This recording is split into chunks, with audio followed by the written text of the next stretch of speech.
வணக்கம். தமிழ் கேஎஸ்ஆர் சேனலில் கண்ணதாசனுடைய அனுபவ மொழிகள் பகுதியில் தத்துவம் என்ற தலைப்பில் இருக்கின்ற பகுதியை தான் இப்போ நம்ம தொடர்ந்து பார்த்துட்ருக்கோம். ஏற்கனவே பல பகுதி பார்த்தாச்சு.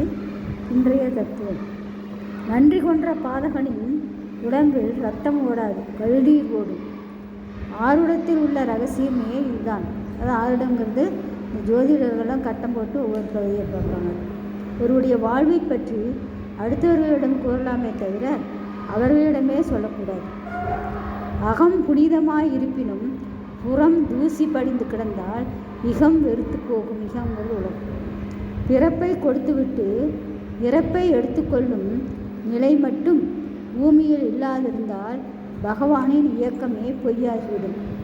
உன்னை நீ உணர்ந்து கொள்ளும் போது உன்னால் உருவாக்கப்பட்ட தலைமுறைகளை நீ மறந்துவிட வேண்டும். சிருஷ்டியின் நோக்கமே பரிபூர்ணமாக உணரப்பட்டால் தான் திருஷ்டியின் ஞானம் வரும். சிருஷ்டி என்பது படைப்பு.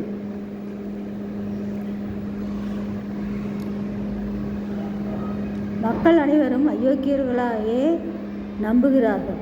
அவர்கள் அப்படித்தான் இருப்பார்கள். இல்லை, அப்படியே தான் படைக்கப்பட்டு இருக்கிறார்கள். அதனால்தான் அவர்களுக்கு வழிகாட்ட ஞானிகள் தேவைப்படுகிறார்கள். ஞானிகள் அப்படின்னா சான்றோர்கள். மனிதர்கள் தாங்களே பின்னிக்கொண்ட சிலந்தி வலையில் தாங்களே சிக்கிக்கொண்டு தவிப்பதற்கு காரணம் மகாலட்சுமியின் கைகள் வழங்கும் செல்வத்தின் மீது வைக்கும் ஆசைதான். இந்த பேராசை பெருநஷ்டம் என்று சொல்வார்கள். அதனால்தான் பல சிக்கல்களுக்கு காரணம், பெரும் துன்பத்திற்கு காரணம் ஆசையே என்றார் கௌதம புத்தர்.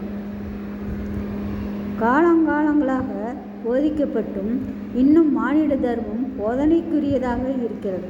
வேதனைக்குரிய எதுவும் போதனைக்குரியதுதான். வேதனைன்னா துன்பப்படக்கூடிய செயல்கள்.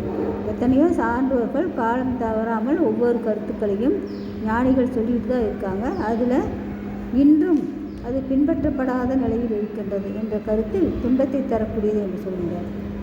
மரணம் வெல்ல முடியாது என்பதை அறிந்தும் மனிதர்கள் மரணத்தை எண்ணி கலங்குகிறார்களே. பிறப்பு இறப்பு என்பது வாழ்க்கையில் நடக்கக்கூடியது. அது நடந்துதான் தீரும். பிறந்த உயிர்கள் இறந்துதான் தீரும் என்ற ஒரு விதி அடிப்படை இருக்குது. ஆனாலும் சிலர் மரணத்தை பற்றி எண்ணி வருத்தப்படுகிறார்கள் என்ற அருமையான கருத்துக்களை சொல்கிறார். இதற்குரிய படங்களும் இதோடு இணைத்து தரப்படும். நன்றி, வணக்கம், வாழ்க வளமுடன்.